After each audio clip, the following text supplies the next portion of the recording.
So in this video, we'll try to set up React Native Web using Expo. So in Expo version 34, they have introduced React Native Web support. So that's what we're going to explore in this video. So let's start.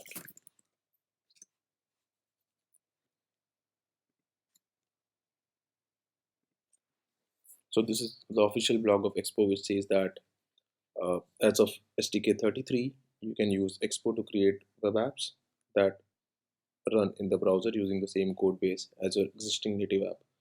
So since version 33 itself, Expo has been supporting React Native on the web as well. So since I don't have much installed in my PC, I don't have expo CLI and all installed. So let's just quickly go ahead and do it.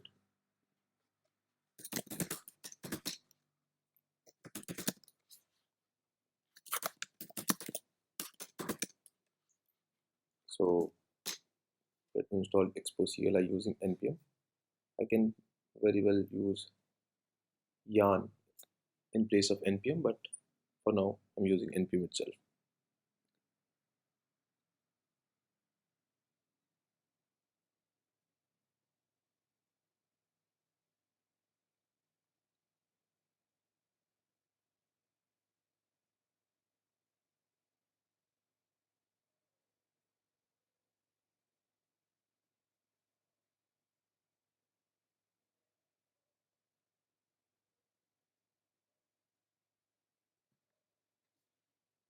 So meanwhile it is installing, we'll go through this blog which says that with expo uni modules. So expo uni modules are nothing but the expo team's effort to kind of segregate the smaller uh, chunks, like different components into smaller chunks. So earlier expo used to release all the packages in the expo global package itself. So you would find like video in expo, animations in expo itself, and like svg inside expo itself. So everything was bundled into one core package which was called expo itself. But uh, right now expo team is moving towards uni module, like smaller modules. So if you have to use video, you have to install expo av. If you have to install if you have to use animation, you can use expo animations and so on. So basically not all of the modules are separated right now, but the team is moving towards it though. So the idea is that moving forward, your bundle won't be that big. You don't need to have everything that expo provides. So expo would only give the basic and minimal tool that would be needed for running the app or the web version of React Native, and anything apart from that you have to install yourself using different modules that are provided by expo.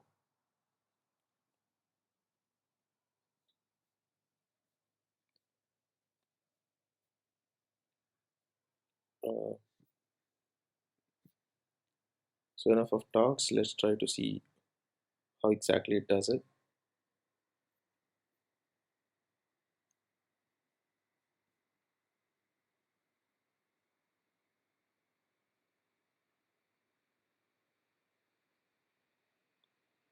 So it's basically like you create your React app using create React app or React native init, and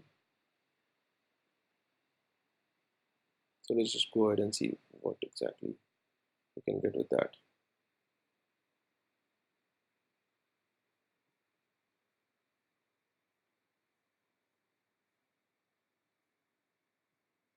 So this is for the web version, but we are more interested in doing React Native and then on the web. So that's the React Native web thing. So it says that Expo Uni modules aren't bound to the Expo SDK. You can use them in any React JS project as well. Here is how to use the web portion of the modules in a project bootstrap with either the React Native CLI or create React app. So install the version of Expo CLI, then add these two things, which is React Native Web and React DOM and Expo. On the web, all of the unused Expo and the React Native modules will be tree shaken. So if you're not aware of tree shaking, then it's an interesting concept. So the idea is that if you are importing a library which is including a lot of packages, a lot of functions, so obviously you won't be using all of it. So for instance, let's say you're using something like Lodash, which has a lot of functions, but you're only uh, using a particular function of Lodash. Then the idea would be that only that file in which that function is written would be included into your bundle, and the rest would be tree shaken. Like that would the rest would be removed from your generated build. So that's the concept of tree shaking. Now it says that modify your app.json file, and in the expo version you have to basically say that it supports web now, and with that it should be able to run it.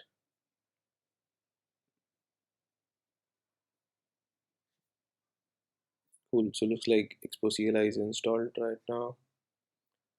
uh,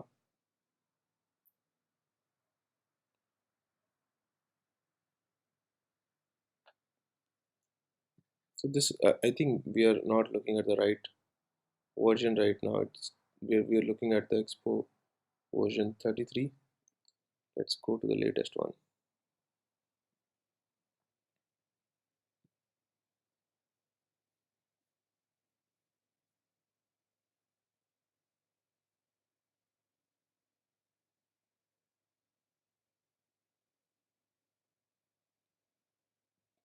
So expo init is something that you need to do to initialize the project. So let me simply do expo init. It says that node version is no longer supported and I have to use a different version of node.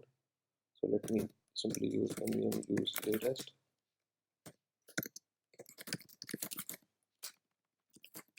So since the latest version is not installed, I have to first install it.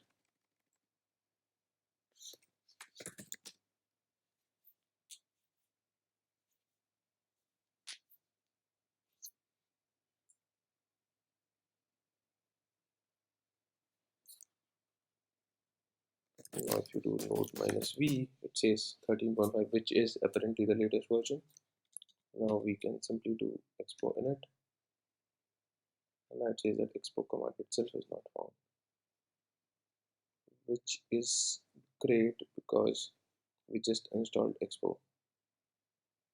But since now things are managed via nvm, it is somehow finding conflicts. It's not going to the right place.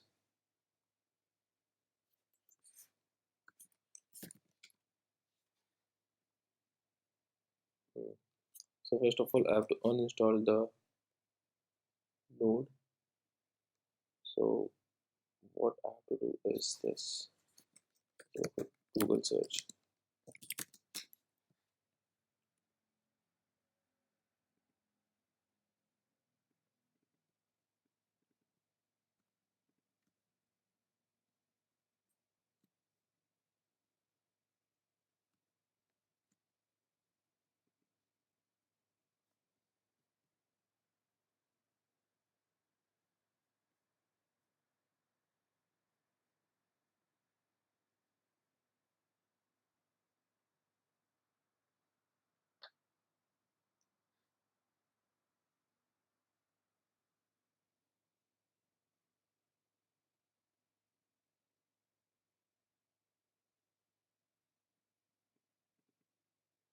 So basically, you have to follow this much of step.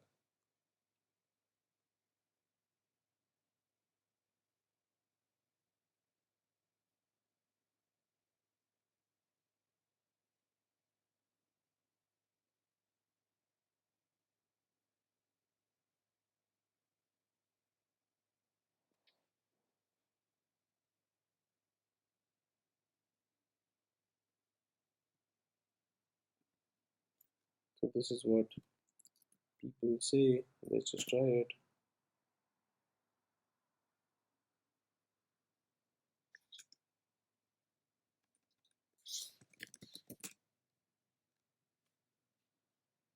Looks like still not uninstalled.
So there are a few things that you have to do.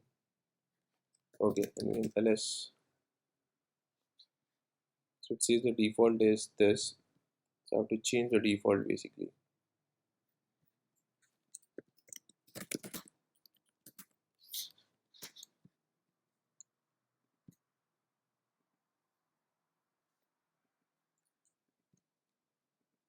There has to be some command.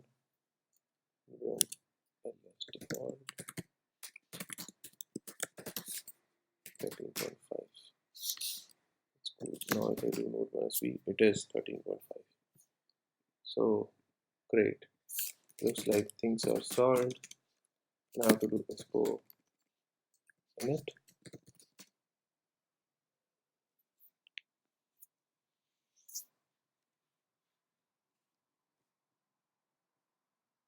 And it says that expo isn't installed because the node version is not right. I have to do this again.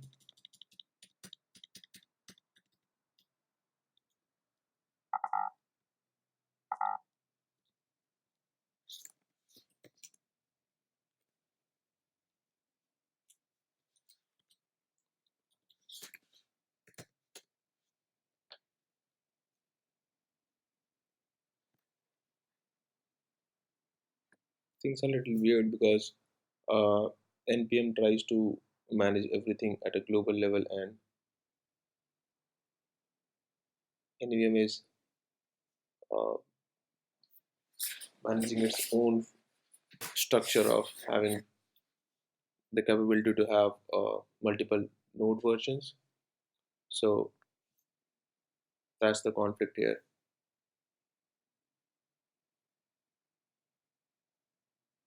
So when we say that the node version is 13.5 and that node is managed using nvm, it is not really looking at the right place for the expo cli.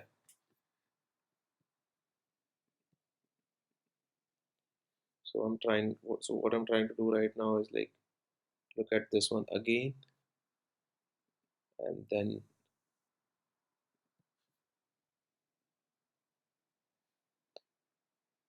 see how it goes. So let's just do a quick search of npm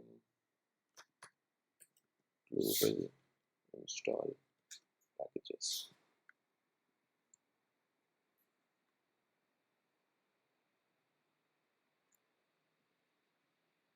When using npm, how to move global modules to another node versions.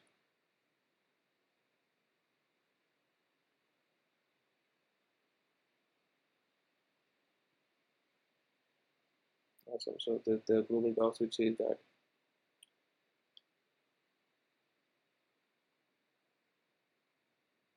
if you want to install a new version of Node, and migrate npm packages from the previous version, then you can do this. This will first move npm version node to identify the current version you're migrating from. Then it resolves a new version to install from the remote server and installs it. Lastly, it runs npm reinstall packages to reinstall the npm packages from the prior version of node to the new one. Okay, cool. Uh,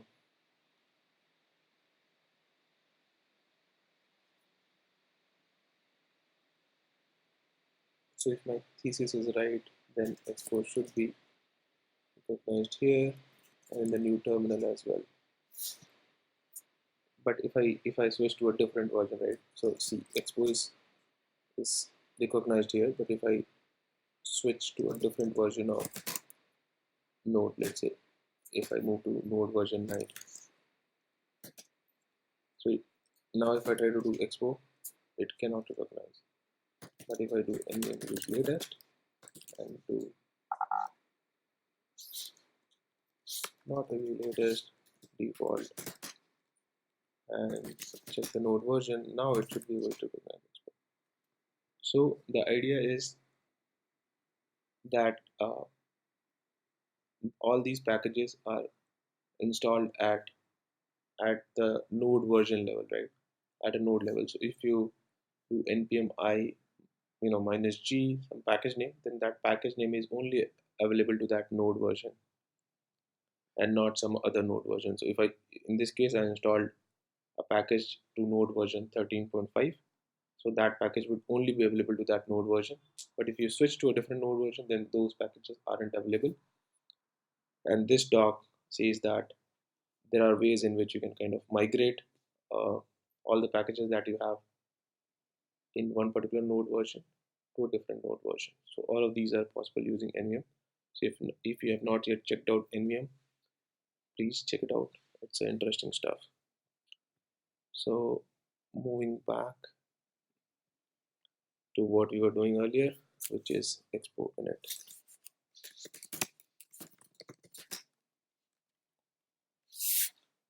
Now it presents us with a lot of options.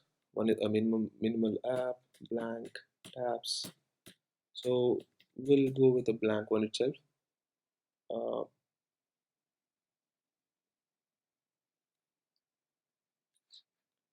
I won't include TypeScript in this, just to make things easier. Let's just type name is rn app, rn web. So slug is something that gets appended in the URL that expo generates for you to uh, kind of install your app. So that's what a slug is. It's a URL. So let's have the same thing. It's installing the dependencies.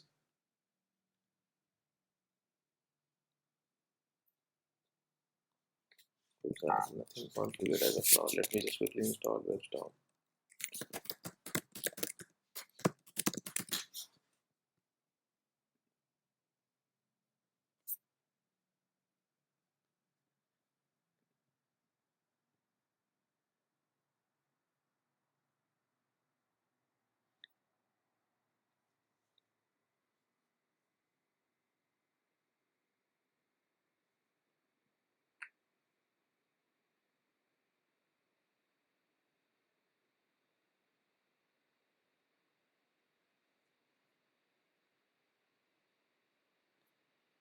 Should be done in 2 minutes.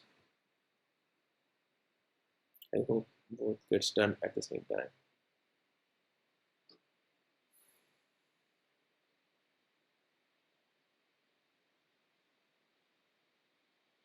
Cool, so this part is done. Let's just cd into that folder. Now if we follow the instruction correctly,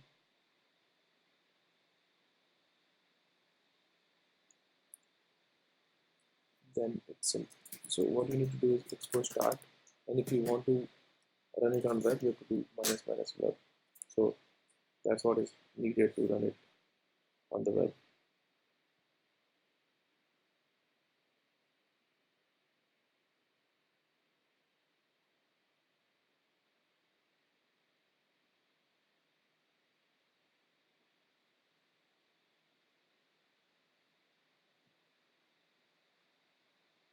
Cool. So congratulations, your uh, React Native Web using Expo is set up. Now what we'll do is we'll do some changes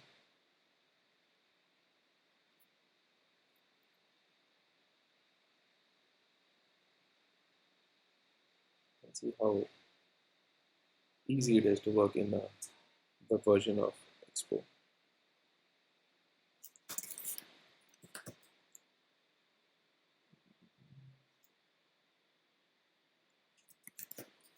It takes a bit of time to cache it. Instead, let's just launch it from here.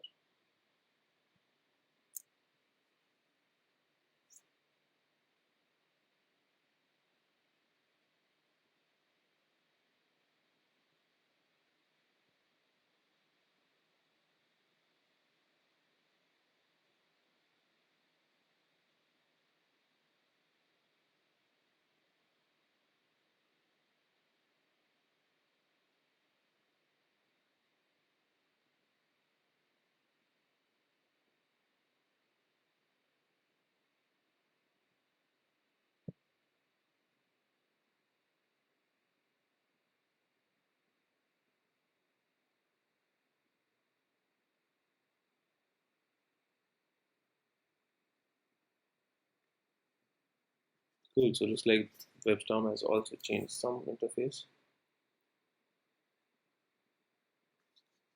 It's not that hard to install.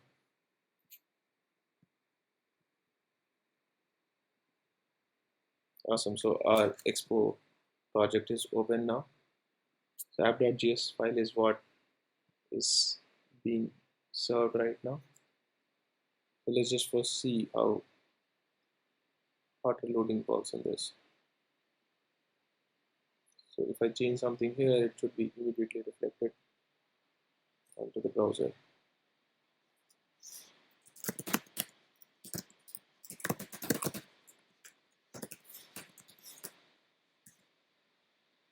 Cool. So it is being reflected.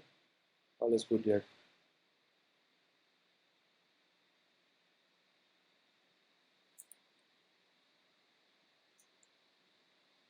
So the styling and all works similar way. If you want to put some background colors, something else instead of flex, instead of putting everything in the center, if you want to put it onto the left, that is also possible. Um, and it's pretty similar. But let's see if auto loading works if I add a different file. Let's just create a new file. Let's just create a new folder called components. And over there, add a file called header.js.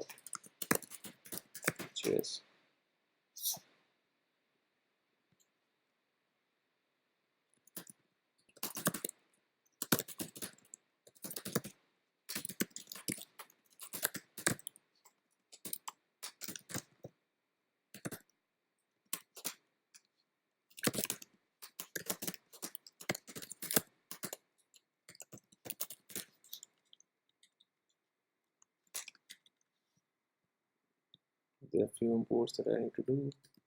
Let me just copy it over here and do it like this.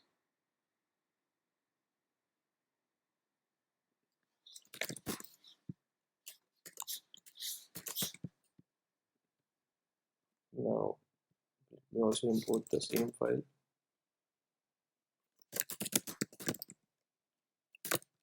So the good thing with WebStorm is a lot of things are auto-completed.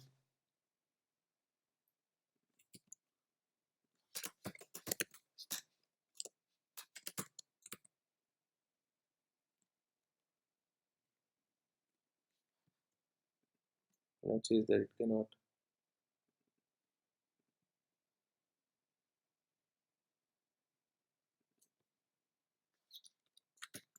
Okay, so it's trying to export header with the name of header. So I have to do like this.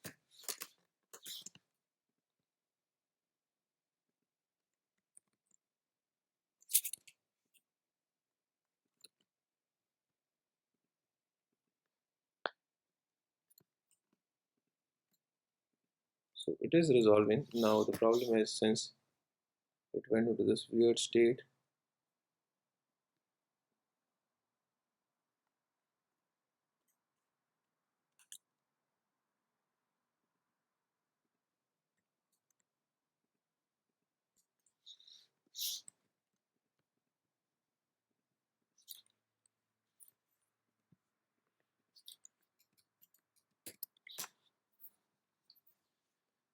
let's see, it should have been working.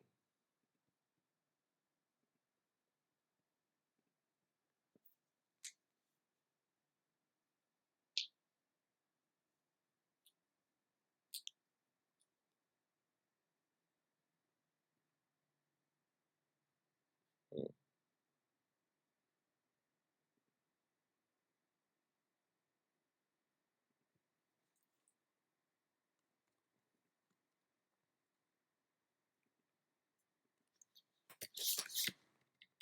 What am I doing wrong? Export default header.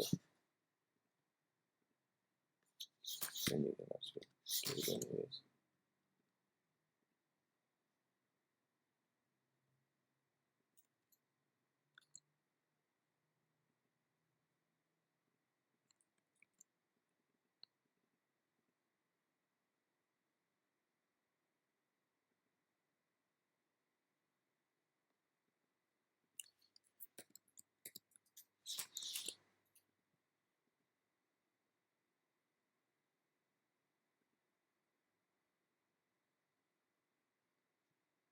Or maybe it has to do something with class-based component and functional components, although it shouldn't be.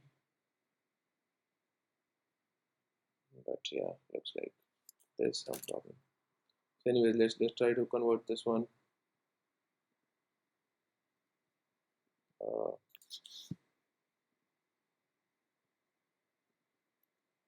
this one into a function,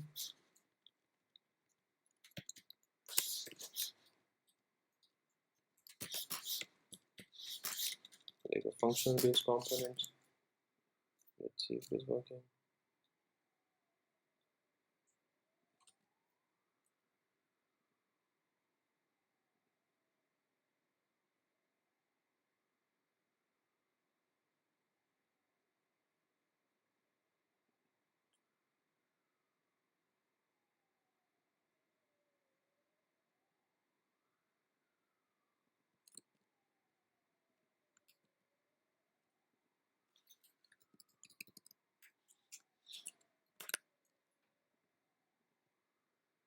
I'm seriously not sure what wrong I'm doing.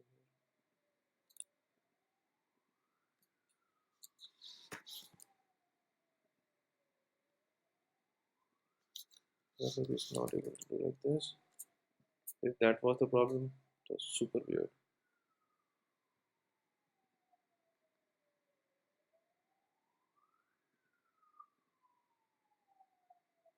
Looks like that was the problem. Interesting. So yeah, let's try to do a bit of styling. Uh,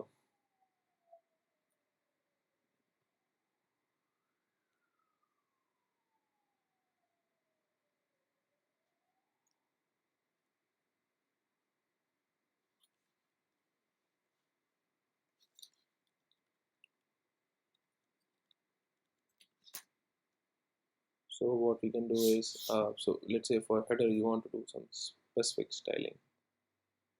So one way to do is to have the styling thing here itself. Let's simply copy this over, put it here. You can have any styling written over here, and style equals to styles dot header, and we can, let's say, have something called 100. My height is 100, which is fixed.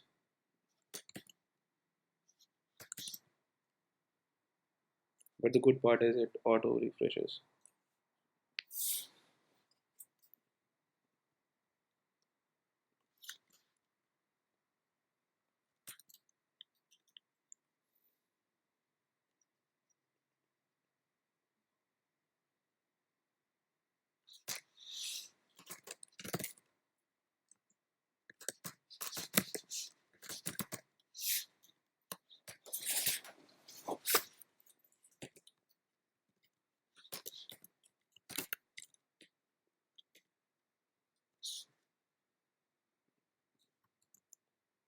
let's call it container, let's call it something else.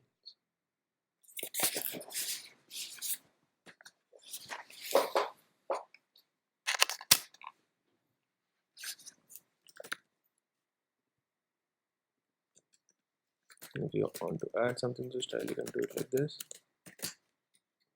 So if you have been writing style components, you can probably use that style, that kind of styling pattern here as well.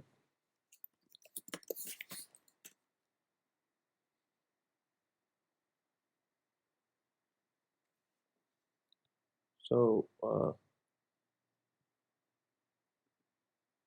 there are a few other things that you can do. Uh, let's say height and width. Dot.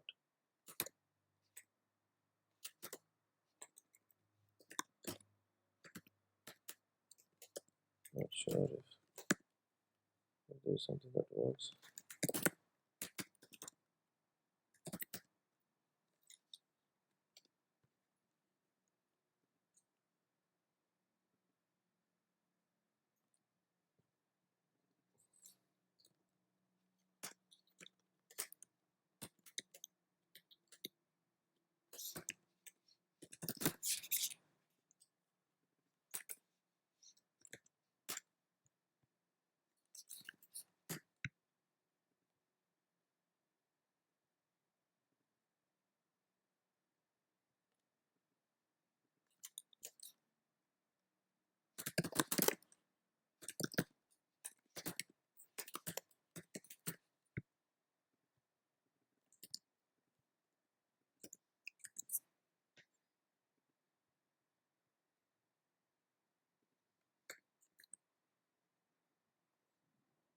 So this header is placed onto the top now, and this is at the center.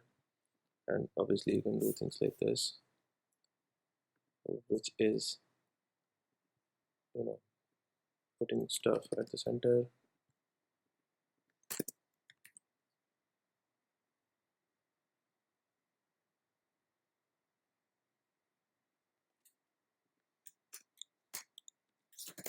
Obviously it has to be wrapped in a view first, because what we did is like we gave the style to this text itself, and then we have been saying that put things into center,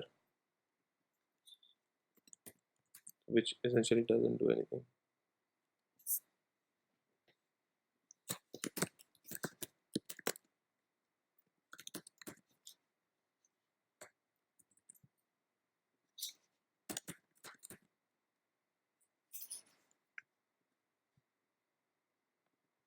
So yeah, you can do interesting stuff like this one, and the same thing can run.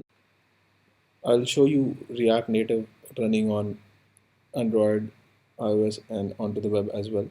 So I'm running React Native using Expo platform itself. So here I've started the Expo using Expo start, and then there are like three small shortcuts through which you can run it on web. So W is for web. So once you press W, it will launch it onto the web. If you put A, then it would launch the app onto the Android device, which is over here. And if you do I, it will launch the app onto the iOS simulator. So you can see that, all of these three